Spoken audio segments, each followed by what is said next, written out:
Hype Network presents. Hi everyone, I'm Jim B, and this is Rewind, a throwback podcast.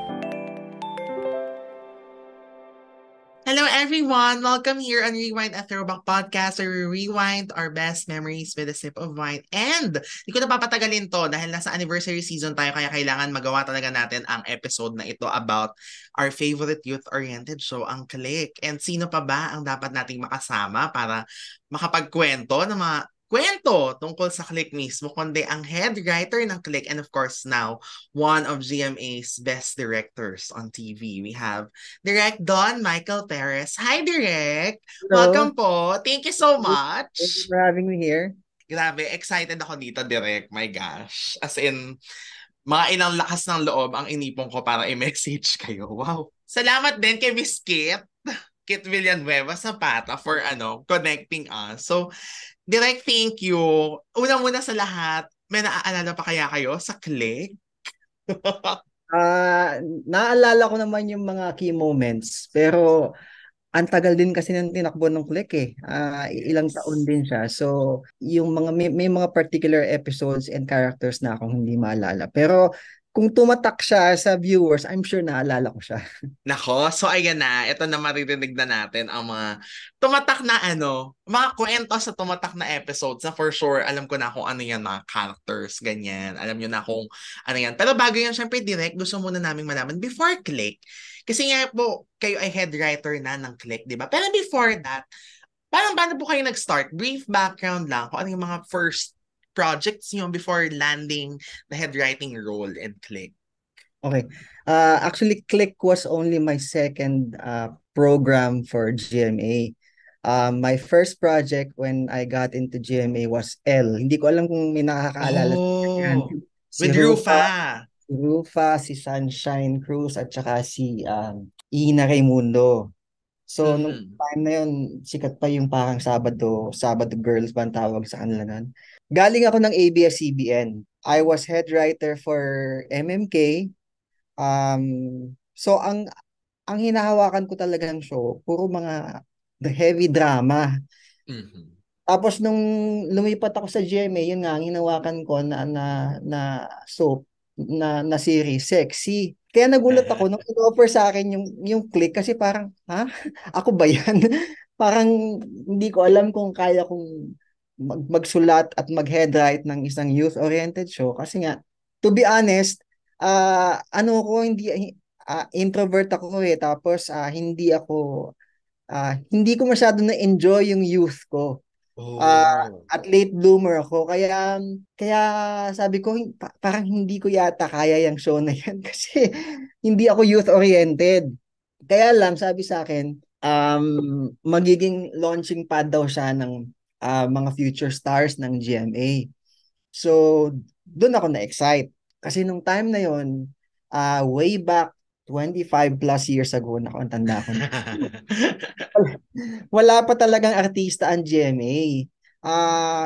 Yung mga so-called, yung matatawag mo talagang homegrown talents, wala pa. Kaya, nung sinabi sa akin yun, sabi ko, I want to be part of that. I want to be part of a show that develops and showcases homegrown talents. Yun, I took on the challenge. Tapos, ang mahirap pa nun, syempre, well-established na by that time yung Gimmick, Jimmick. Jimmick, yes. Yes, so yan, yung Tabing Ilog. Those are the shows on ABS that we were up against and we were being compared to. Plus the fact nga na we were, basically, we had talents, we had actors na wala namang background, di ba? Baga bagong salang, very fresh, very inexperienced. So, that was a challenge. Ang galing nga Direk, ngayon ko lang din na-realize na, kunyari, si Trisha tsaka si B-Boy tsaka si Trina, mga bida sila sa Click, di ba, nung una. Pero, yung mga roles nila before that, hindi naman similar as to like John Lloyd or Kay na sobrang naging identified sa gaming tas biglang binida sa Tabing Ilog. Sila parang coming from somewhere talaga na yung mag-uumpisa pa lang tas biglang ibibida. So, ang galing. Kaya ano talaga, tiyagaan talaga yun, lalo nung umpisa. Kasi kinakapa pa namin yung show, tapos hinahanap ko yung tamang timpla, hinahanap ko yung template. Tapos yun nga, these kids, these actors, hindi mo rin naman masisi kasi nung sumabak sila diyan, 'di ba? Kulang na kulang din naman yung preparation. So kaya it's actually an achievement, a miracle that we were able to pull it off. Yes. And the longest running youth-oriented show, di ba yun ang ano talaga, tag na ang Oo, dami yung nakailang seasons 'yun at saka nakailang palit ng set of characters 'yun. yes. Grabe, direct. Pero, can you still remember gano'n nyo siya katagal na prinoseso? Parang like, was it fast na, uy, e-ere na tayo agad, ganyan? Or matagal din yung naging development stage ninyo? Hindi ko na maalala kung kung matagal ba siya o mabilis. Basta nung time na yon, meron na talaga kaming marching orders na ito ha, may time slot na ganyan, may airing date na. We have to come up with this. Yun. Hindi, sa ngayon kasi dahil nasanay na ako sa paglo-launch ng programa na mabilisan, no. So Yes. relatively hindi ko na ma-compare kung did we have enough time o ano. Pero basta yun ang naaalala ko na parang management was decided on having a youth-oriented show as soon as possible. Kaya yun, meron kaming marching orders. Mhm. And the teens were already selected. Like, gagawan nyo na lang talaga ng characters. Some were pre-selected kasi parang may pinanggalingan silang show dati Best ni friends. Kuya Germs, oo, yung tama ba na Yes. parang may pagka-variety show siya na so some of them came from that show. Yung iba in audition namin, yung iba mga recommendations from different talent managers ganyan. Um so my process was, o sige, bigay niyo sa akin lahat yung mga batang yan. Kikilalanin ko sila, interviewin ko sila, I'll get to know each one of them. And then, of course, I had a design in my head. Pero as to the particular characters, hindi pa, I wanted to wait until I got to know the kids better bago ko siya ihulma, kumbaga. Kumbaga, kung gumagawa ka ng dress, di ba? Ginupit ko lang muna siya ng, eto yung sukat niya. Pero kung ano yung mga seams niya, ano yung ano, isa-isa ko pang sinukat yon nung in place na yung cast. Kaya, in a way, hindi rin ganun kahirap para sa, kahit gaano sila inexperienced, hindi ganun kahirap para sa kanila to sink into their characters, into their roles, kasi as close as I can, pinattern ko sa personalities nila yung Mhm. characters na pinortray nila.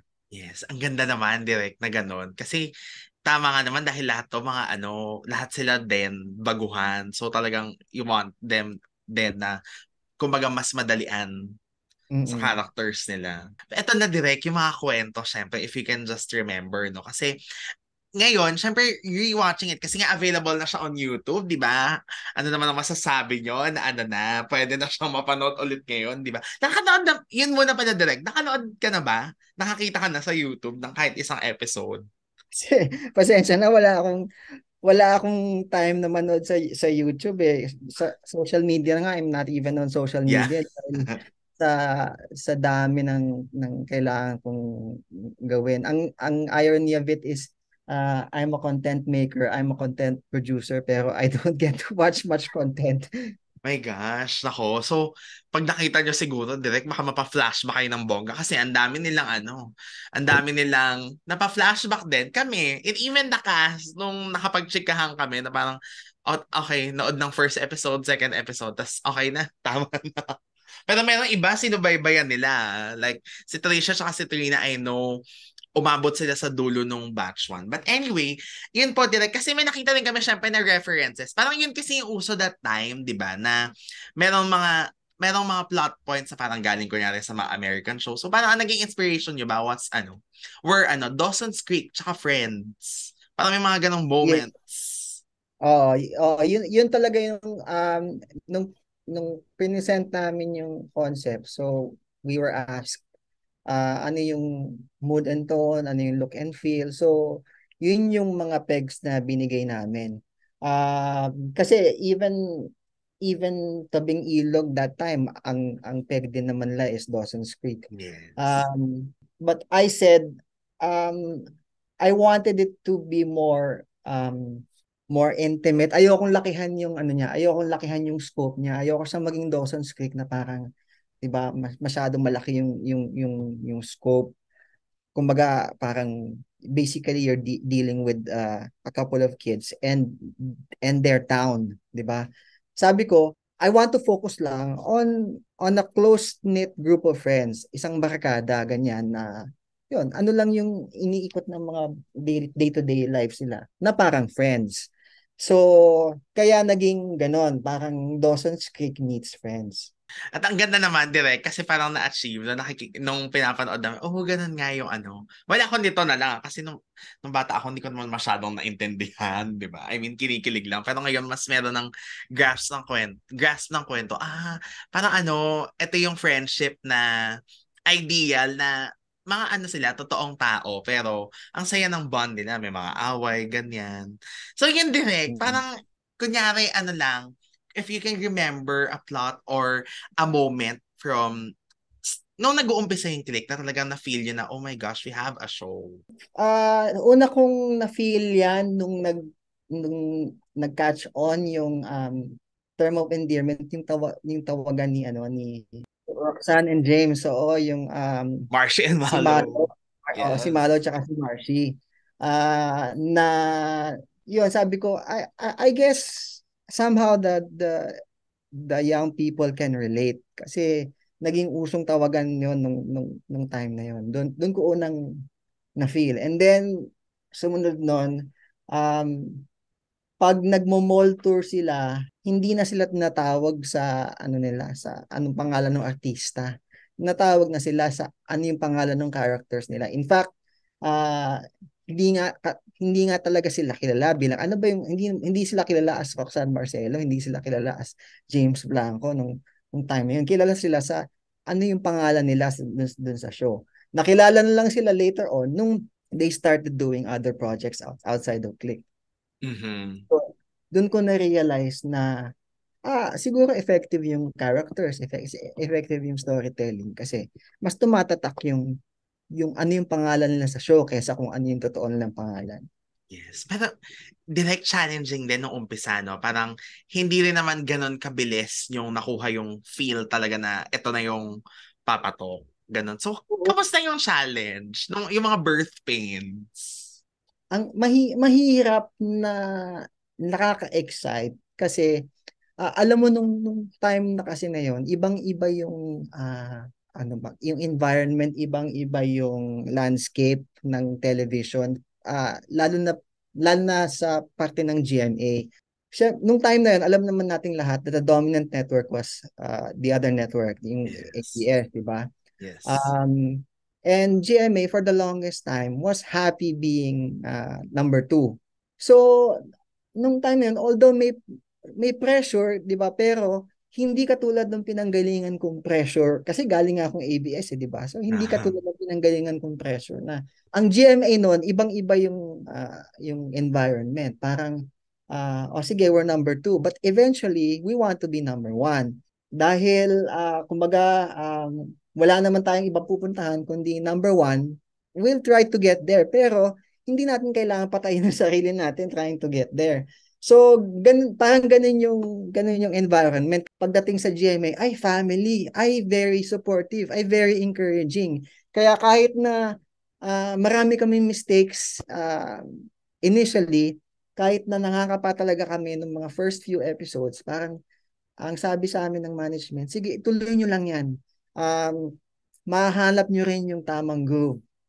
Eventually, ma-achieve din natin lahat ng goals natin. And true enough, that's why I'm very thankful nga to GMA, no, na sinaga talaga nila kasi nag-kick in lang naman talaga yung show after the first season eh. Mhm, Uh, mhm. and everything was parang smooth sailing from then on. First season direct meaning the first The batch.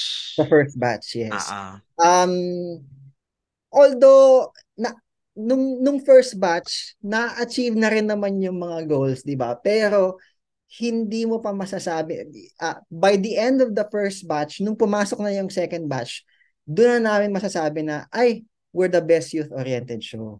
Yeah. Doon na namin masasabi na ay, sila na ngayon yung playing catch up. Sila na ngayon yung kasi nakailang palit din sila ng ano ng programa to try to topple click eh. So if the first season was a struggle, na-achieve naman yung goals before the end of the first season. But so that by the second season, yun na. We were Ah. starting to reap Phenomenal na. the Correct, direct. Actually, phenomenal talaga yung batch nila, ano. Richard, Gina, Angel. And you can see naman na grabe, di ba? Lahat sila halos still active ngayon, tsaka talaga naging household names. Pero gets ko nga po yung sa ano din, kahit yung sa first batch, di ba? Syempre may seasons din yun. Parang na ano lang, na-catch on lang yung feel. Yung pumasok na sila Alex and Miko Soto. mm, Yung parang the third season of the first batch. Parang, di ba kasi yung unang dalawa. Pero ang galing direct kasi, yun nga, after 26 weeks pa, parang ganun. Eh, di ba, usually binibigyan lang ng shelf life na after 13 weeks pag hindi kayo nag-rate or something. So, walang ganong order sa inyo nun, direct. Na basta tuloy lang. Oo, meron siyempreng pag natatanggap yung rating, so we have to do better, ganyan. Meron pa ring fear na anytime they might cancel the show, ganyan. Pero hindi yung tipo, 13 weeks lang kayo ha. Pag hindi nyo nagawa yan, ano na, goodbye na. Sibak Wala na. namang ganun. Wala Mhm. namang ganun. Kaya kahit papano, it gave us the freedom to explore different themes, different concepts, different stories, hanggang sa mahanap namin yung tamang groove. Mhm. So, eto na direct. If you can remember, sino ang ano nyo, pinaka na-endear kayong character? At least for the first batch muna, kung may naaalala kayo na yung character na talagang tumatak din sa inyo while writing, while doing them. Sa totoo lang, I was very attached to the character of Melay. Ha? Um, Kasi in many ways I can relate to her. Para ako si Melay when I was younger, na struggling student, ganyan, tapos making ends meet, tapos matalino, pero yun lang, kumbaga yun lang yung parang kaya niyang ipagmalaki, at kaya niyang, yun lang yung weapon niya, yung brains niya. Pero ang dami-dami niyang problema at ang dami-dami niyang challenges na um, yung falling in love for her is a luxury. It has to take a backseat kasi sa estado ng buhay niya, sa dami ng concern siya, ng problema niya, yung yung falling in love, least priority para sa kanya. So in that sense, naka-relate ako sa kanya. Tapos siya talaga yung heart nung kwento, nung barkada, 'di ba? Kung sina Roxanne at James noon, sila yung source ng kilig, 'di ba? Si Trina noon, si Melay, siya talaga yung source ng drama. Dahil nga yun talaga yun talaga yung pinanggalingan ko, yun talaga yung forte ko, yung drama. So uh, yun yung character na pinaka feeling ko na naalagaan ko. Oh my gosh, idiretso ko na ba direct? Hindi, mamaya muna. Kasi sa ano yun eh, yun ang much awaited part. Pero hindi kasi ang isang episode na talagang hanggang ngayon, yun yung nung napanood ko uli, yun yung inuulit-ulit ko pa rin kasi sobrang ganda ng pagkakasulat. Yung si Ollie, yung character ni Angelica de la Cruz, yung namatay siya. Kasi parang naihandaan niya yung mga ano, no? Yung mga plot points, yung ang ganda-ganda lang ng pagkakasulat na parang how will this barkada deal with a death of someone of someone na friends nila, 'di ba? Tas ang ganda-ganda nung ano, eulogy ni Melay na siya yung gumawa. Cut to, sa susunod na taon, siya pala yung sa kanya Mamamatay. pala may mangyayari. Parang grabe. Actually, din ako kinilabutan na di ba ano naman to, hindi naman planado, pero ang galing kasi ganun pa rin yung nangyari. Pero can you remember that direct, yung ano, death ni Ollie? Hindi ko na matandaan yung details, no, pero ang naalala ko, malaking debate yan kung gagawa ba kami ng death of somebody dying in a youth-oriented Yeah. show like Click, 'di ba? Dahil nga dapat kilig-kilig, ganyan, good vibes, ganyan. Well, management was a bit worried na ay baka masyado siya mabigat, baka hindi siya pang youth-oriented, ganyan. So paano na mangyayari moving forward, 'di ba, after the death? So hindi they're not the same again. Na pinaglaban ko kasi feeling ko uh, th- that that will set apart and that has set apart Click from the other youth-oriented shows, di ba? Na uh, mas real siya, mas hindi siya yung fluff lang. Um, at meron kang sense na I want to hug, I want to embrace all these characters. Kasi alam ko na posibleng I only have limited time with them. Parang ganun, parang like a loved one, di ba, na make every moment count, ganyan, habang kasama mo sila, ipadama mo na mahal mo sila, ganyan. Kasi hindi mo alam kung makakasama mo pa sila bukas o sa susunod na linggo. Yun yung sabi ko, I think that will set us apart from the other youth-oriented shows. May gravity. So, buti na pinayagan naman at naitawid naman namin yung episode na yon. Hindi namin nga ini-expect na magre-resonate siya with the viewers kasi inisip ka namin ay baka masyado siyang dark o off-putting o masyadong gloomy. Pero Mhm. apparently it worked. Ngayon, sa totoo lang, puntahan na ba natin yung So death doon na ni tayo sa next na death. Padme? Oh, eto na. With, of course, Melay. Ay, pero direct, bago natin puntahan yan, wala lang kasi kailangan may konting commercial break lang. So, para bitinin muna natin ang ating listeners. Sa pagbabalik ng ating episode today, ay pag-uusapan namin naman din direct kung ano ang naging experience nila sa pagsusulat ng death ni Melay na lahat tayo ay affected. Kung affected na tayo kay Odi. I'm sure mas maraming naloka no si Melay ang na tsugi, di ba? At paano ba yun naka-affect sa kanila? So, we'll talk about that when Rewind at Throwback Podcast returns. Catch the Pizarra Tales weekly as we tackle issues about education and share experiences about teaching. Hosted by James Australia, available on your favorite podcast platforms. We are back here on Rewind at Throwback Podcast and we are with one of GMA's best directors on TV, Direct Don Michael Perez. And pinag-uusapan namin ang isa talaga sa best works niya as head writer, ang ating favorite youth-oriented show na Click. And ang naiwan natin kanina na pinag-uusapan ay yung death ni Ollie na pinortray ni Angelica de la Cruz. Pero alam niyo, Direct, masabi ko lang pala, no? Ang ganda nung episode na yun kasi di ba parang dun din yung naging take-off point na merong aalis na characters tapos magbubukas ng parang bagong season for Batch 1 na dyan na pumasok sila Alessandra De Rossi, sila Miko Soto, tapos pasukan na parang all new life. So tama naman po na nagbago nga ang mga buhay nila. Oo, kasi nung time na yon naka-design siya na sige dahil nga baguhan tong mga batang ito, kailangan nila ng poste, di ba? So, pinasok si Angelica de la Cruz. Siya yung poste, siya yung kilala ng mga tao, ganyan. Pero, kumbaga parang naka-limited engagement lang siya kasi dun sa show. So, Mm-hmm. malinaw sa amin, malinaw kay Angelica na ito hanggang ilang episodes lang siya. Hanggang dito lang siya.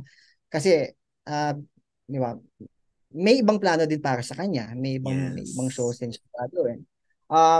It was a matter lang of deciding kung paano siya pa-exitin. Mm-hmm. Tapos, yun nga, dahil youth-oriented show siya, ang sabi ng management, di magbakasyon lang siya, o umalis lang siya, o ah basta magpaalam Basta lang siya. ah. Basta aalis lang siya, mawawala lang siya, di ba? And then I said, ba't hindi natin siya patayin? Kung hindi naman na talaga siya babalik sa show, di ba? Patayin na natin siya. Tapos yun nga, parang the reaction was, ha? For a youth-oriented show, may mamamatay, ganyan, ganyan.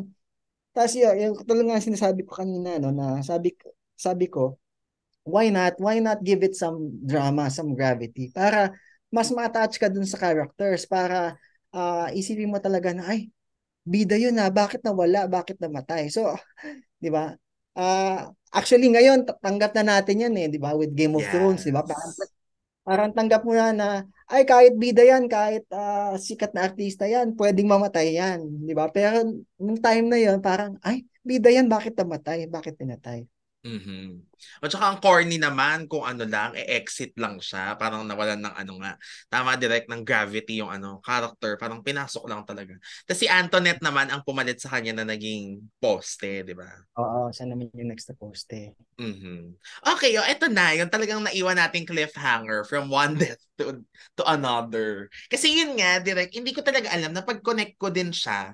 I mean, syempre wala naman nakakaalam nun, di ba, na meron palang mangyayari na something kay Melay na siya ay e-exit. Uy, love you, Trina. Pinag-usapan na namin to noon eh. Nag-guest na din kasi sila direct, si Trina, si Tricia, tsaka si Maybelline.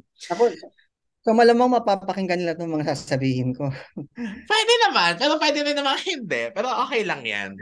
Ano naman na. Pero, ayun direct, kasi siya yung nag-eulogy, di ba? Tapos, ang ganda-ganda ng mga linya, ganyan. Cut to next year. Yun nga, sa Eulogy kanya na naman may nangyari, eulogy na para sa ano, sa character ni Melay. So, okay, kay Direk, paano nangyari yan? Paano yung decision na? I mean, kasi Trina will transfer, parang yun yung ano na, di ba? So, paano nyo naisip na ganun yung exit na gagawin nyo sa character? Okay, sa totoo lang, hindi siya nakadesign. Hindi siya nakaplano.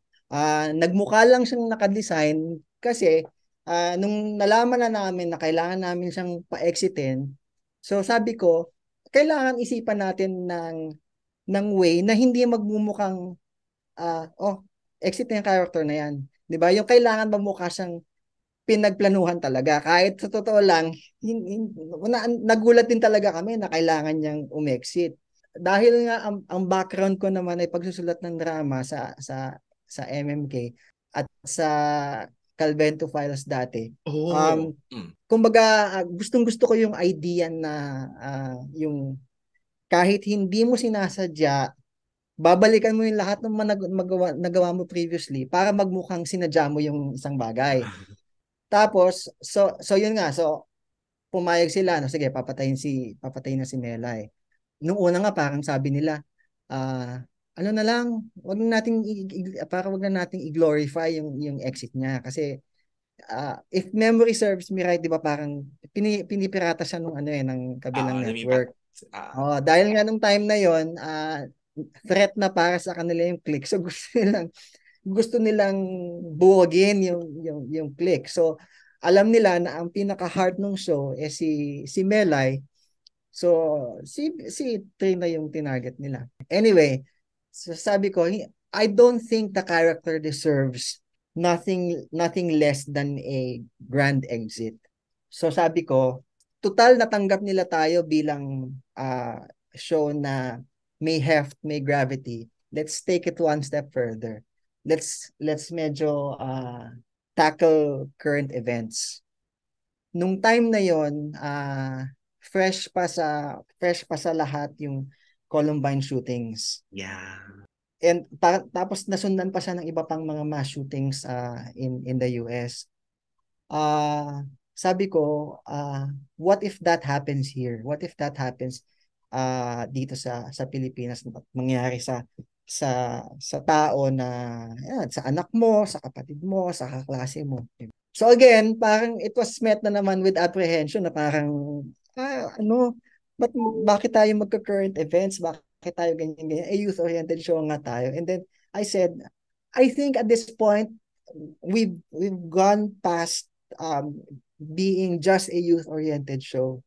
I think tatanggap na tayo ng viewers as nakikita na tayo for our storytelling, hindi lang for our kilig, hindi lang for our 'di ba na sa mga love teams natin. So why not give them something that talagang mapapaisip sila at maapektuhan sila in a way na parang yung what if that happens to your child or to your sister or to your friend. So yun, kaya ginawa namin yung episode na yun na inspired by the Columbine shootings. Mahirap direct to say goodbye to Melay. Kasi yun nga, na-mention mo kanina na among the characters close to your heart. Yes, sa totoo lang, kasi nga galing ako doon, 'di ba? Parang inis na inis ako na parang halatang tactic talaga para buwagin yung para masira yung show. Kaya lalo akong na-challenge sa parang ah ano ha pinupukol na kami dahil marami kaming bunga. Sige, patuloy kaming mamumunga. Parang yun yung mindset ko nun. Tapos parang iniisip ko na rin na yun nga, might as well make the most out of the exit, out of the death. Make a big fuss about it para pag-usapan talaga siya. Na-achieve naman direct. Kasi, ay, hindi lang sa akin, ang daming, I think one of GMA's writer, si Patrick, nagka-chat kami sa Twitter na parang yun din yung episode na parang shocks. Nagpag-glue din sa kanya sa click na, wow, something first na ganito yung tinakil na may ganitong kasi nga sanay tayo di ba na yung youth-oriented show super fun lang kilig-kilig rom-com with a little din naman ng mga life ng teens pero ito grabe as in intense ito yung talagang may kwento na something pero ang ganda din direct kasi yun nga parang at least na isara nyo din na syempre nagkaroon ng issues between yung characters ni Maybelline tsaka ni Trina di ba si Rosario tsaka si Melay, tapos yung with JB, ganyan. So parang namadalian ba kayo in a way? Meron ba kayo sanang plano na, paano kaya magbabati-bati to mga ito? O forever namang kontrabida si Rosario? Kasi paano kung hindi namatay si Melay, kontrabida pa rin kaya siya sa susunod? Alam mo, sa totoo lang, I think kaya kaya namin na itatawid yung mga ganong episodes. Sa dami ng cast changes, sa dami ng umalis at bumalik. Pero solid pa rin yung storytelling. Kasi I don't make parang a, an elaborate plan of where the characters are going. Hindi ko sinasabi na ito by this time dapat ito ganito na siya. Ito sila magkakatuluyan. Ito aalis yan. Wala akong ganung plano in my head. We wanted the storytelling to be organic na parang we were thinking on our feet all the time. Every time na nagbe-brainstorm kami, every time we come up with episodes, hindi kami as forward as what's gonna happen a month from now or what's gonna happen next season. Hindi kami ganun mag-isip. Ang natakal namin, sige, ano yung pinanggalingan nila 2 episodes ago? And then let's move from there. Kaya we na-maintain namin yung pagiging current nung show. Kasi ganun nga yung organic yung storytelling namin. Kaya pag sinabi sa amin na let's say, exit na yung character na yan, eto hanggang dito na lang siya. Yun yung nagiging parang guideline ko para gumawa ng kwento. Based on where's this character now? And with regards to this particular character, ano na ba yung relationship nila? So from there, doon kami bumubuo ng kwento. Ayun na nga direct, mapupuntahan na natin yung mga naman, love teams. Daming shuffling din na naganap, especially for batch 1, di ba? Pinaka nagulat lahat, ayan, yung Melay JB. Na di ba nung una, anong tawag dito, parang Melay, Christian, si B-Boy. Pero ang nangyari, naging si B-Boy at si Roxanne. Tapos nag-break din si B-Boy at si Roxanne na na-realize na si Trina. Pero si Trina, biglang kay JB, nakaaway niya nung una. So yan direct, parang lang po, ito po teorya ko lang naman, so baka ma-confirm ninyo. Kasi ang cute ng banters nga ni JV tsaka ni Trina ni Melay na nagko-compete for Christian, di ba? Kasi best friend versus girlfriend. Doon lang niya ba nakita yung direct or was it part of the plan nakakambyo na kayo na sila na yung magkaka-developan? Wala talagang plano na ganon. Basta kasi nung time nga na yon hindi pa naman namin subok yung chemistry nila dahil wala naman sila mga pinanggalingan, first time nila magkakasama sa isang show, di ba? So hindi naman namin alam kung sino yung papatok, sino yung so basta meron lang akong binigay na parang ito yung benchmark natin, ganito sila, ganito.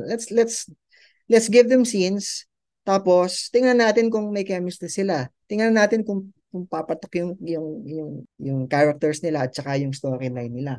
Pero all the characters, all the stories are open-ended, meaning saan mo man siya dalhin, 'di ba? May pupuntahan siya. Parang ganoon. Kaya so habang tumatakbo ngayon yung season, habang tumatakbo yung mga episodes, so namin ginegauge ito may chemistry si James at saka si Roxanne. So mukhang sila talaga. So i-push natin yan, develop natin yan. So what's gonna happen now to Trina and so Sherwin. Sige, i-try out natin sila, ganyan. Total na-establish natin na ganito yung character nila, di ba? Na they hate each other so much, lagi silang nagbabangayan, di ba? I think it would be cute na in the end sila pala yung magkakatuluyan, di ba? Parang ganun, parang laging merong multiple possibilities ng kwento. Kasi I was a very big fan before of Choose Your Own Adventure. Yung books na yun, di ba? Yung parang if you get to this point, tapos papipiliin ka, saan ka pupunta? Ito ba o ito? So, parang ganun palagi yung brainstorming namin na mag-isip tayo palagi ng crossroads for each character at a certain point na pag nag-decide siyang ganito, dito pupunta yung kwento. Pag nag-decide siyang ganito, dito pupunta.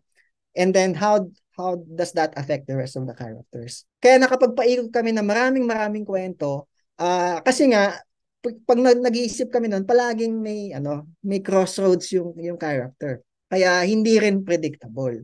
Grabe, Direk. Buti na lang nga po, no? Fan kayo nung Choose Your Own Adventure at game na game kayo na kumambyo kasi parang yun nga yung next question ko na ang hirap ba kasi kayo yung gumagawa ng kwento pero hindi lang kayo nagde-decide kasi nga kumbaga hindi naman siya yung normal na teleserye, di ba, na panonoorin mo, kompleto na yung cast, ganyan. Ito, para siyang launching pad. So magdi-discover ka talaga ng bagong love team, ng bagong talent. So parang katuwang nyo yung management na kung ano din yung ma-decide nila na ito yung pwede maging love team. Ganon Yeah. din yung gagawin nyo, di ba? Oo, para nga kaming nun eh. Hindi ko alam kung na-recognize nila yun, pero bago para kaming artist center nun, slash Yeah. youth-oriented show, di ba, na launching pad ng mga bagong artista. Tapos kami yung nag-experiment kung ano yung mag-work at ano yung hindi. Kaya eventually, flash forward na to several seasons later, eventually, di ba, si Richard Gutierrez and Angel Locsin would go on to become Yeah. Agilus and Alwina Alina. and finally take GMA to the number 1 position, di ba? Pero produkto kasi yun kumbaga that goes as far back as Melay and JB. Kumbaga, pag tinrace mo siya, hindi magkakaroon ng Alwina at Agilus kung hindi ka nagdaan dun sa Melay at JB.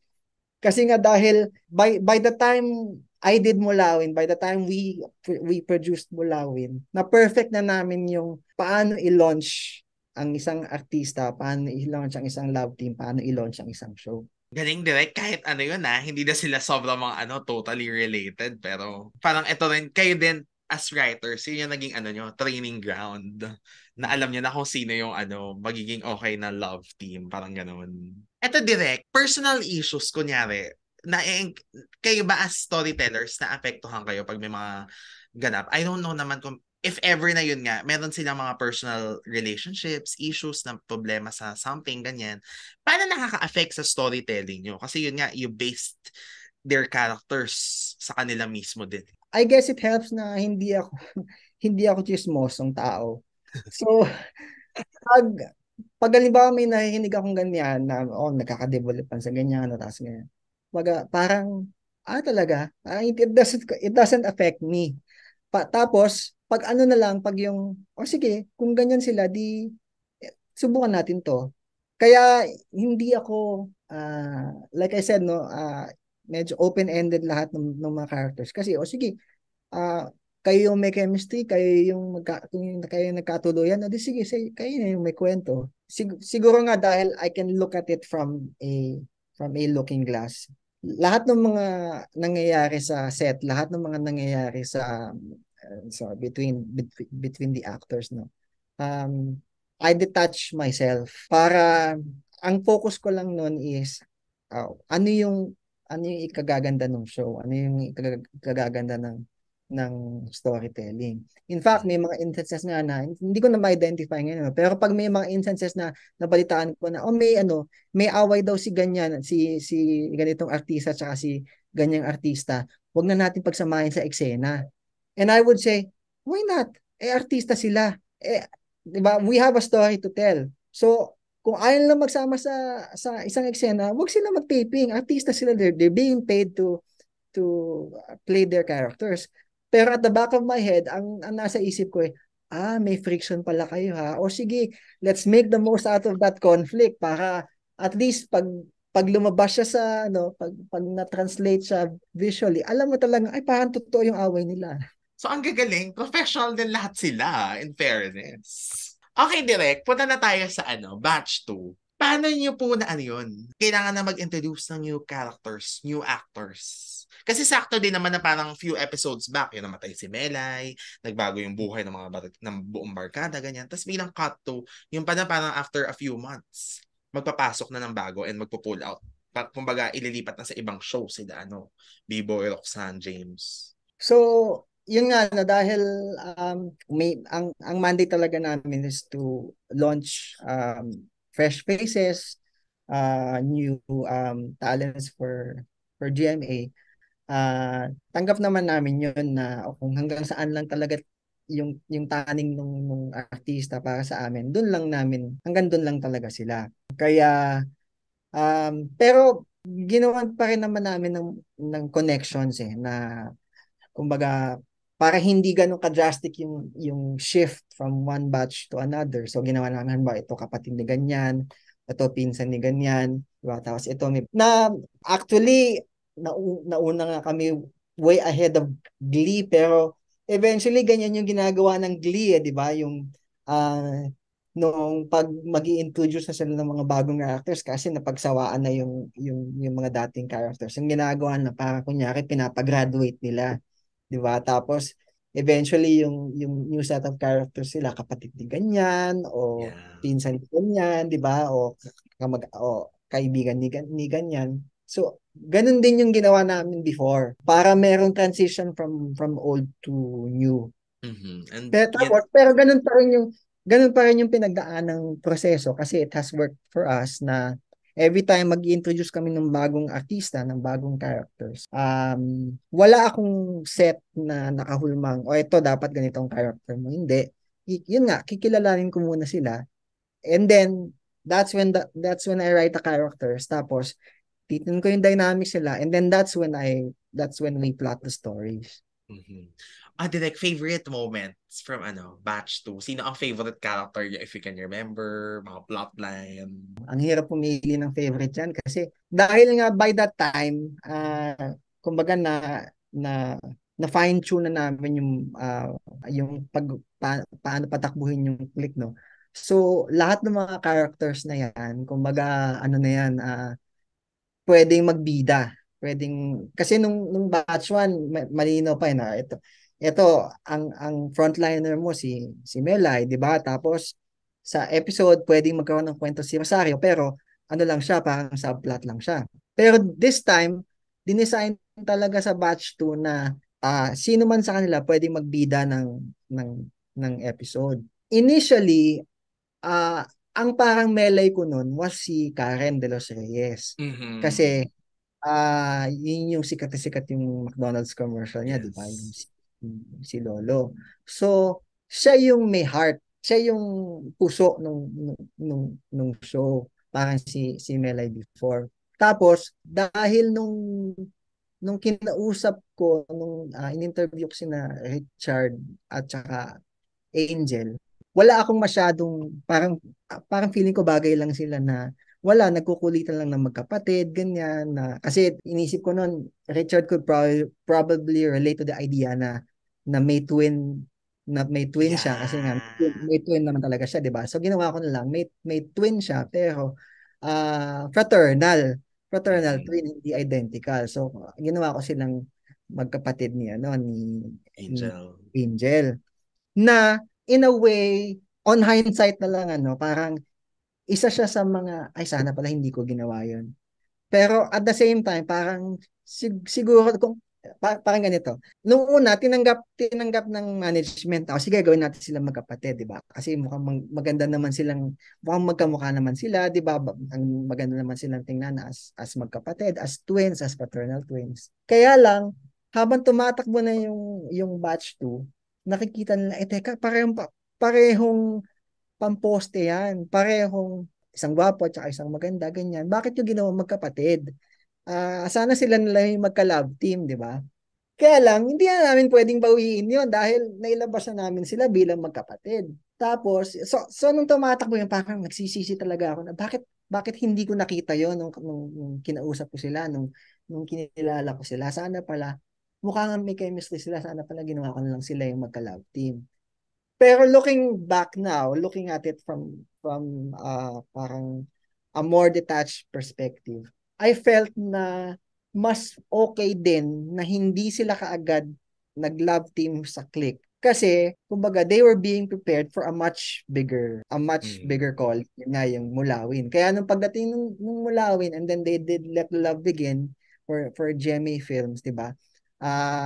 Sabik yung tao sa kanila as a love team kasi hindi naman sila nakitang love team dun sa click. Although in fairness po, Direk, kasi si China din tsaka si Richard, grabe din naman yung chemistry. I mean, parang ang dami din namang fans ng Mimi and Enzo talaga. So parang at that time, hindi Oo, mo at bagay masyadong din naman kasi sila. mahahalata. Bagay din naman kasi sila. Tapos kahit pa paano may fans din yung si Riley at saka si with Angel. Angel. Pero yun hindi na lang siguro naging apparent kasi nga kailangan na namin panindigan na sila yung magkaka-love team. Pero lagi akong sinasabihan na bakit ko daw sila ginawa magkapatid? Si Richard at si Angel, sayang daw sana sila yung magka-love team. Pero alam mo, Direk, in fairness, shocker sa akin yan, yung sa Mulawin sila nga yung love team. Kasi, kapatid to sa clique, kakambal pa. Bakit nyo silang ginagawang love team? Pero in fairness, nung tumawid sila sa Mulawin, nawala yung gano'n na, oo nga, no, kambal nga. Parang gano'n na yung mangyayari na hindi na yung kambal sila to, oo nga, no, kambal nga pala sila dati. Kasi, grabe din yung chemistry na nabuo. Any other, Direk, favorite moments? Like, kunyari si Kara. Kasi, grabe yung character ni Danica talaga from Batch 1. Danica, oo. Ito lang din yung youth-oriented show yata of its kind na merong gano'n na malinaw na, ito kontrabida to. Hindi siya part ng barkada. Pero, hindi siya circle, pero part siya ng barkada kasi siya yung nanggugulo. Oo, nung season 1 kasi walang malinaw na kontrabida 'di ba? Nung batch 1 walang malinaw na kontrabida. Although in a way, may mga times na si Rosario parang nagko-kontrabida siya, 'di ba? Malits kasi Pero siya. oo, part siya ng barkada at tanggap mo siya bilang ganun yung personality niya, 'di ba? Pero this time sabi ko, let's try to be a little more soapy. So, yun, kaya kinailangan namin ng ng barkada. Tapos, may mandate sa amin na ilagay daw dyan, isama si Danica sa batch 2. Nung kinausap ko siya, nang interview ko siya, I'm sure she's not that like that Yes. in real life, no? Pero, she strikes me as may pagka aloof, may pagka, ang tawag dito. At saka yung features niya kasi, di ba? Sharp yung features niya eh. Parang si Miss D, parang Dino Bonnevie na mas pinasharp mo pa, di ba? Kaya sabi ko, I don't think she's gonna work as sasayangin lang natin siya kung ilalagay lang natin siya na may ka-love team. Kasi mukhang hindi na rin naman siya magpapakilig. So, why not maximize her potential as a kontrabida? Tapos, gawin talaga natin siyang mean girl na who does nasty things. At pero kontrabida siya doon pa rin sa mundo ng click, doon pa rin sa hindi siya yung tipong kontrabida ng soap na Pumapatay. ganon. Although, direct, ang intense na mga linya niya nung namatay si Mela yan. Nung, di ba parang may conversation sa ni Rosario na si Rosario nagsisisi na, ba't niya inaway si Mela? Tapos siya parang, why would I even go there? Kaaway natin siya, di ba? I wish she were dead. Parang ganyan-ganyan. Parang, shocks! Grabe naman tong taong to. Ang sama. Hindi na nagka-remorse. Yung pala pinaprepare niya rin siya for batch 2 na siya ang magiging talaga doon, ultimate kontrabida. Tapos kay Rose din po, kaya hindi na rin naging mahirap yung pag parang pag-transform niyo sa kanya into kontrabida kasi nga yung personality niya strong na gano'n. Oo. So yun nga no, pag gumagawa kasi kami ng character profile, tinitingnan muna namin yung features kung mag-work ba siya bilang mahirap, kung mag-work ba siya bilang may ka-love team, kung mag-work ba siya bilang kontrabida, ganyan. So, direct dumadaan talaga sa bago sila magpasok at bago kayo mag-craft ng characters na si Danica ipapasok natin siya si ganito. Dumadaan muna talaga sa inyo for an interview bago nyo i-craft yung mismong character. Oo. Una ako muna, parang sinasala ko muna sila. And then I make an initial sketch. O ito yung mga observations ko, ito yung mga insights ko tungkol sa personality niya. Tapos, ibabato ko ngayon siya sa team ko, magbe-brainstorm kami. Pag may nabuo na kaming parang draft ng character, pinababalik namin yung artista. This time, uupo na siya kasama yung buong creative team, buo yung kasama yung mga writers tsaka brainstormers. Tapos, we start referring to them na as their character. Let's say si Kara, no. So kakausapin na namin siya bilang Kara. Tapos kung ano yung inputs na binibigay niya as an actor bilang Kara, doon na namin fine tune ngayon yung characters. Doon na kami nakakapag-isip ng kwento. Mm-hmm. So, hindi ko alam kung yung approach na yan ginagawa sa iba o ginagawa pa rin hanggang ngayon, but that was worked very well for us, that approach. Even po sila Valerie, Iya, sila na yung mga Yes. later batches talagang dumaan din sa inyo. Kasi nga ayokong pilitin na, for example, for somebody like Iya na may thick Australian accent, 'di ba? Ayokong pilitin na bigyan siya ng character na hindi naman niya mapupull off. So, 'di ba? So might as well work on what she has, on what she really is, para hindi mahirap para sa kanya at hindi mahirap tanggapin para sa viewers. Direct kayo din ang gumawa ng 'di ba? Parang na-mention ni Miss Kit, kayo din sa Kahit Kailan. Yes. Hindi ba naging mahirap yun? Sabay kayong gumagawa ng click na at saka Kahit Kailan, tas si Batch 1 ay lumipat pa sa Kahit Kailan na halos sila din. Mahirap kasi eventually mauubusan ka talaga ng ideas dahil yung click pa lang nga 'di ba, kailangan ang dami mo ng ideas dahil ang dami nilang characters na kailangan mong paglaruan, 'di ba? So isipin mo, one character times how many seasons times how many stories. Tapos sasabayan mo pa ng isang Kahit Kailan na parang ganun din, 'di ba? Mas mature lang. So mahirap in that sense. Madali kasi dahil kami din yung may hawak nun, 'di ba? Alam namin yung progression ng characters nila, alam namin yung growth ng characters nila. Alam namin kung ano yung iiwasan, ano yung may duplication, 'di ba? Kaya yun, there was a time nga noon na sumusuko na ako kasi parang for example, I was doing the finale scene, the finale episode of one of the seasons of Click, and then pinapilot ko naman yung first season Kahit Kailan. Ang hirap talaga. Kaya lang sabi ko sinong gagawa? Somebody's got to do it. Challenge din yung Kahit Kailan, direct, kasi yan din papalit-palit din ng bida at some point, 'di ba? From Roxanne to Jolina to Sunshine.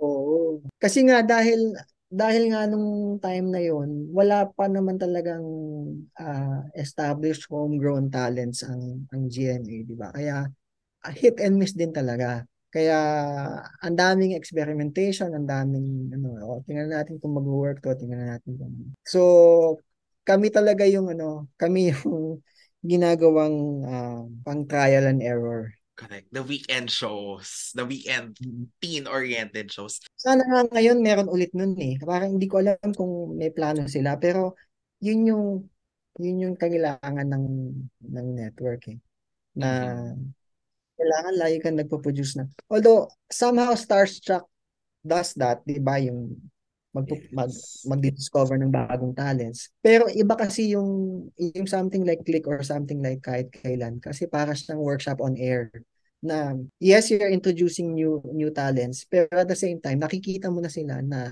they're chewing on roles already. So kumbaga nag-grow sila right before your very eyes. Like, hindi ba kayo na bad trip dyan, kunyari? Bad trip talaga Or parang, kasi kayo yung gumagawa niyan dati, di ba? Until Starstruck and all the other reality shows came in, na parang, kaya tuloy siguro namatay yung youth-oriented show kasi nga, sila na yung gagawa nun eh. Ako kasi ganun yung naramdaman ko. Yung parang nung pumasok na yung Starstruck, plus syempre nagkaroon pa ng emergence sa mga Meteor Garden, ganyan. Parang naano tuloy, parang na-put back yung click, parang ganun. Oo, in a way, yes. Nangihinayang ako na nawala. Pero ako, looking at it now from a different perspective, ang insight ko is parang kinailangan talaga mag-evolve eh. Kasi even ako personally, no, there was a time na parang I was stuck in that black hole ng youth-oriented shows, 'di ba, na hindi ako ngayon binibigyan ng ng soap, hindi ako nakakagawa ng teleserye. Kasi nga busy ako dun sa youth-oriented shows, sa mga weekend shows. So sabi ko, parang feeling ko hindi na ako nag-grow kasi dumating sa punto na nagawa ko na yata lahat ng pwedeng gawin ah, para sa para sa click at saka para sa kahit kailan. So I was aching for something new. Kaya din may gigil yung Mulawin nung ginawa ko nung kinuit ko yung Mulawin. May gigil to parang prove na hindi lang ako pang youth-oriented show. I can do so much more. I can offer so much more. Na parang feeling ko, i-relate ko din siya dun sa pinagdaanan ng network no na may gigil din to come up with Mulawin, parang to prove to the Filipino viewers na kayang mag-produce ng GMA ng world-class program na that will put it back, that will finally put it on number one. So, feeling ko yun, evolution siya eh. In the same way na kinailangan kong mag-evolve, nag-evolve din naman ang GMA. So, pati yung emergence ng Starstruck, ganyan, it's part of the evolution kasi nga natural progression siya, nauso na yung mga reality shows, di ba? So sumasabay lang. Pero feeling ko it's a cycle eh. Parang fashion lang yan na kung ano yung uso before, pwedeng babalik at babalik din yan. Well, the next sabi nga din ba yung Sparkada ata magkakaroon. Parang may nabasa na akong lumabas na ganyan. So, I hope, kung hindi Sana man nga. ma-replicate, at least maging something na din siya, as successful as how Click did it. Kasi grabe, hindi biro direct yung 5 years. Was it hard to let go of your show? Kasi in a way, aminin naman na natin, di ba? Naging abrupt din talaga yung end because some circumstances had to happen. Naging mahirap para sa inyo, direct. Ah, Mahirap kasi yun nga no, parang it's so hard to say goodbye to a child na pinanganak mo, pinalaki mo, ganyan. Tapos parang parang yun nga, it's like saying goodbye to your child eh. Pero ang ang thinking ko noon, ang mindset ko noon was I think it's a sign that let's let's end it now while okay pa yung ratings, while kumbaga yung maganda yung pag tinapos mo siya, mamimiss siya ng mga tao, hindi yung tipong tatapusin mo siya dun sa punto na ay sige nga tapusin na yan, total wala nang katuturan eh, di ba? So yun na lang yung iniisip ko na let's end with a bang. Let's end na yun nga na parang magugulat sila na ay bakit tinapos? Ganun. Mas magandang pakinggan yun kaysa dun sa ay sana tapusin. Pero direct, ang daming nagandahan doon sa ending ng Click. Parang it was the best, the best way to end it na nag-reunite yung ibang members ng cast. Parang alam ko sila Trisha, China, pang from different batches. Tapos nag-reminisce sila ng mga key moments, ganon. Tapos, ang naalala ko si Miss Clark ang nagkwento sa akin na request nyo daw na lahat ng OBBs from the very, very first, yun yung magiging last, ng show. So, nasunod naman direct yung gusto nyong mangyaring pag-let go sa Click. Na may sense of nostalgia. Grabe. Wala, nakakaano lang. Ang saya. Kayo pa rin ba direct nag-joyride tas nag-now and forever eventually? Yes. Oo. Although nung time na kasi na yan, I was already juggling responsibilities as creative consultant. Tapos I was also doing second unit directing work already. So, ang mangyayari nun, halimbawa, ipapa-launch lang sa akin yung show, o gawa tayo ng joyride, ganyan, ite-template ko, ganyan, gagawin ko yung pilot, and then, pinapasa ko na sa mga yan, kila Kit, kila Des, sa ibang head writers kasi I had to focus on other stuff. Mhm. Kaya nung time na yan yung phase na yung transition phase ko na everything is a haze kasi parang ano na nga ba parang pinagsasabay ko yata ang gawin yung Now and Forever tapos I was doing yun nga yung mga fantasy kaya some Mhm. details are muddled already. Correct. Grabe din, intense din pala talaga direct ang naging ano niya, journey, 'di ba? Kasi yun Now and Forever favorite din niya ng mga tao dahil yun yung after hanggang sa naging ano na siya, cinenovela. So kayo-kayo pa rin yan, direct. Kayo pala ang ano Oh, dati, ano yes. talaga, naghari sa afternoon prime. Na drama-rama Oo. pa dati. Oo, hindi pa wala pang branding na afternoon prime noon pero kumbaga kami yung nung time kasi na yon ang time slot ng panghapon yan yung pinapatay mo yung TV, 'di ba? Yeah. So ano talaga yan, patay na time slot yan. So nung inumpisahan namin yung Now and Forever tapos eventually yung Senior Novela tapos yan doon na unti-unting papunta na doon sa pagiging afternoon prime kasi doon na realize ng management na pwede palang mag-rate ng parang prime time ang panghapon. Like few questions na lang. Ito po siguro if you can still remember and you can share mga memorable moments talaga sa inyo pa ng click na hindi natin na-touch na gusto nyong i-share. Hindi ko alam kung, well, if this answers your question, pero ako pag sinabing click, ang mas naalala ko yung mga behind the scenes Go direct. Okay kwentuhan lang. namin eh. Like for example, the first time na nag out of town shoot ang click first batch sa Boracay, ganyan, ang saya-saya ng mga bata, ganyan. Tapos dati kasi pag sinabi mong summer special, Batabungkay lang. Tapos pero dahil we were enjoying parang success at that time, so nung binigyan kami ng opportunity na mag-Boracay, masaya-saya ng lahat, 'di ba? Tapos hindi rin namin inakala, hindi rin namin in-expect na, oh, nakapag out of town shoot na kayo sa Boracay. So what's next? Oh, dapat next season out of the country na. So nung nag Hong Kong naman yung Batch 2. yung sila Angel sa Richard. Naalala ko pa noon, si Angel, mahiyaing bata. Tapos, ang ginagawa niya, so pag rest day namin, namimili siya ng mga kung ano-anong mga souvenir.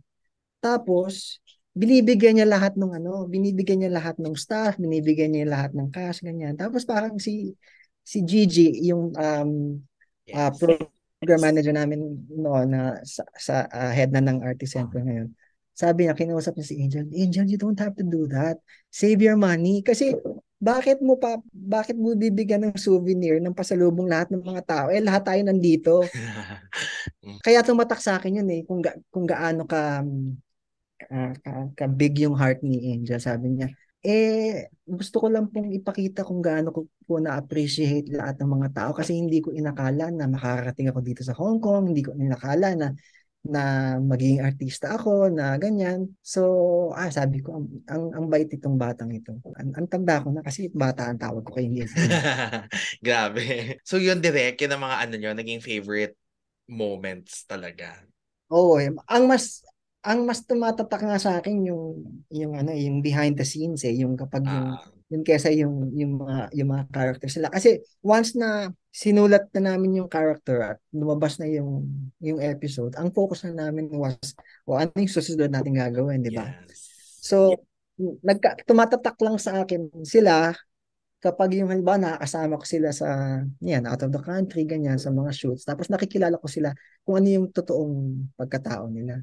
Eto po na lang. Syempre kasi, we've seen Roxanne, James, Angel, Richard, Jake, Valerie, Iya. I mean, most of them nasa ibang networks na or nagfi-freelance, nakakagawa. Pero grabe direct kasi sa inyo sila nagsimula tapos malalaking artista na sila ngayon. So parang how do you feel na pati kayo nung success na yun? Sa totoo lang hindi nga siya pag pinapaalala lang sa akin na si Angel dating nag-click o si Jake si Jake Cuenca dating nag-click ganyan. Saka ko lang na-realize nga no. Tapos naalala ko yung time na una ko silang kinausap na wala pa silang pangalan tapos doon ko na-realize na teka, ang tanda ko na pala, ang dami ko na palang mga artista na kumbaga hindi naman na produce o na develop kundi I was part of. Pero syempre proud ako kasi in a way parang unofficial parent, unofficial guardian ako nila na syempre lahat naman nung achievements nila, sila naman ang may kagagawan nun. Yung hard work and dedication and discipline talaga nila, it's what got them to where they are now. I'm just happy to be a small part of that.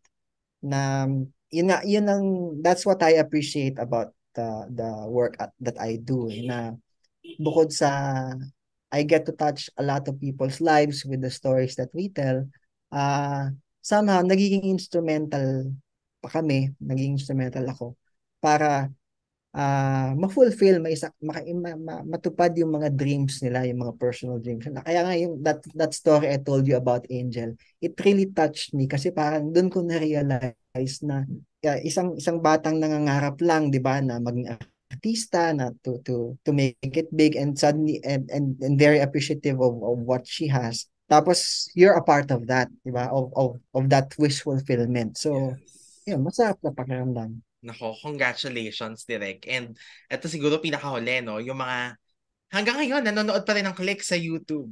Hindi lang ako yun. Ang dami nila. I mean, tinitingnan ko yung views. I mean, di siya siguro kasing laki ng mga talagang present na shows ngayon, no? Pero still may mga nagko-comment, nanonood. Syempre meron din mga iba na hindi nila masyadong matanggap na ganun yung landscape ng TV dati na pwedeng magpalit-palit. Kasi di ba lagi, yun yung mga comments na, ito mga batang to, puro ganyan, ganyan, ganyan. Pero siguro kasi hindi nila gets na, ano yun more on management decision and hindi siya talaga sa kwento. Pero ano pa rin ang message yung direct na invested pa rin sila na nito na ni-replay na ganyan, nanonood pa rin. Natutuwa ako na marinig yan kasi I think more than anything i-claim ko na no it's really the story that set Click apart from the other oriented programs. And up to now, 'di ba, yung kung pinapanood pa rin siya hanggang ngayon, hindi na yun dahil kasi sa dami na naging palit-palit ng artista, 'di ba? Hindi mo na masasabi na pinapanood siya dahil sa star value o pinapanood siya for a particular artista, 'di ba? So, I guess pinapanood siya dahil nag-resonate yung mga characters, nag-resonate yung mga kwento. Naging tagline nga namin yan na ang kwento mo ay kwento namin, parang ganon. So looking back, I guess we have succeeded in that aspect kasi at the end of the day, stories naman talaga ang tatatak sa iyo ang maiiwan sa iyo, 'di ba? 'Yun yung ipapass on mo sa I'm sure yung mga nanonood ngayon na mga dating bagets dati, yung mga dating estudyante dati na pinapanood yung Click, mga magulang na rin ngayon, 'di ba? Tapos siguro naikukwento nila sa mga anak nila na nung bata ako, ito yung pinapanood ko. Wala naman kaming YouTube nung bata kami, ito yung pinapanood namin. So yung current generation nagkaka-interest na tingnan nga natin kung ano pinapanood nila mami at daddy nung time na wala pang YouTube, di ba? So parang kwento din siya na pinapasa from one generation to the next. So, yan, nakakataba ng puso na tatatak yung mga kwentong iniwan namin. Nakamit ka na ba direct ng kunyari co-writer mo o someone na, uy, nanonood ako niyan dati? Madalas kasi ang buhay ko ngayon, ano na lang set bahay taping bahay So, pag halimbawa may mga tao sa taping na halimbawa bagong PA o bagong AD o basta bagong staff ganyan, tapos lalapit sa akin, tapos sabihin, direct, it's an honor for me na matrabaho ka kasi dati napapanood ko lang dati nakikita ko lang yung pangalan mo sa TV, tapos fan ako ng Click dati. So, madalas ako makarinig ng ganun. So, yun, nakakatuwa lang. Tapos, at the same time, pinapaalala sa akin na ang tagal ko na pala sa Grabe. industry at may edad na pala ako. Direct, iba din kasi talaga yung Click. Kasi yun nga, sa lahat ng mga youth-oriented shows, not for anything pero kailangan yung ang mga tao alam na ang school nila ay CLIC. Yung, sa TGIS, hindi ko matandaan kung ano school nila, sa gimmick, ganyan. Tapos saka yung team song, di ba? I mean, kahit hindi kayo yung nag-compose, pero Kasi package yun, di ba? Na shocks, may recall yung theme song Until Now, yung mga kwento ni JB, ni Melay, ni Marcy at Malo, ni Mimi at Enzo. So, ang galing-galing. Congratulations, Direk, for, for sure, isa talaga na to sa legacy ang Click. After po ni, syempre congratulations din direct sa success ng ng tatlo mong shows sa Afternoon Prime. Hanggang ngayon kahit director pa rin kayo pa rin ang prime ng Afternoon Prime, di ba? From Little Princess, Racing Mamay, Return to Paradise. Ano na next year, direct? Kung may share Afternoon, na kayo. afternoon prime pa rin. So, I'm doing Magandang Dilag with Harleen. Oh! Again, thank you, Direk, for saying yes. Kahit, Diyos ko, parang first time po ata natin mag-meet. Pero, salamat. Kasi Click talaga has been a huge part of, ang personally sa akin, siya yung nag-save sa akin sa pandemic nung time na ang daming, Kasi in-upload siya, nasa gitna pa rin tayo ng pandemic, although medyo nagdo-normal na. Pero, iba yung, feeling of, siguro, refreshment din, saka yung pagbabalik tanaw, nakaka-comfort. So, thank you for your show and thank you for your time, Direk. Salamat. Salamat po. At sana sa lahat ng viewers natin, lahat ng viewers, lahat ng listeners natin, marami kayong natutunan from Click at saka from storytelling. Galing nga, Direk, parang ka na nagbigay ng free workshop. Doon pa lang sa pinagdaanan na ng Click, grabe, di ba? Na ganito pala ang pagsusuot sa TV, especially before na, yun nga, nagde-develop kasi kayo ng talents. Kaya, thank you so much, Direk. And for everyone, maraming salamat sa pakikinig. We're still on our anniversary season and it's an honor po, Direk, na makasama kayo sa amin dito sa Rewind and Throwback Podcast. Bye everyone and have a great wine night sa inyong lahat.